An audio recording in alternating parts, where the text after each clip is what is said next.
Hey guys, আজকে তোমাদেরকে আমি বলবো যে দিল্লিতে যে আমরা থাকি মানে মাসের স্যালারি পেয়ে গেলে, মানে কাজ করার পরে স্যালারি পেয়ে গেলে কী কী আর কি মানে নিয়ে আসি মাসের জন্য, এক মাসের জন্য। তো আমি তোমাদের সাথে সেটাই শেয়ার করবো। আর আমার বর সব কিছু নিয়ে চলে এসেছে, তো তোমরাও দেখো যে আমার বর কী কী নিয়ে এসেছে।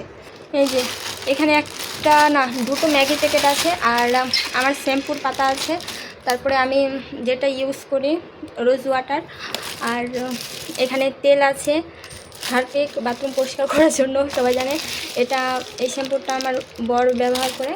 আর এখানে লবণ আছে, তারপরে সাবান আছে, আর এই যে সারাপ, তারপরে এটা যে মানে বর্তন মাজা সাবান, আর এখানে চালের বস্তা আছে, আর এখানে শাকসবজি মানে আজকের এটা মানে এখানে প্রত্যেক দিন আর কি মানে শাকসবজি নিয়ে আসতে হয়। এখানে যেহেতু প্রচুর গরম দিল্লিতে, সবাই জানে যে প্রচুর গরম দিল্লিতে, তো সবসময় মানে রোজ রোজ নিয়ে আসতে হয়।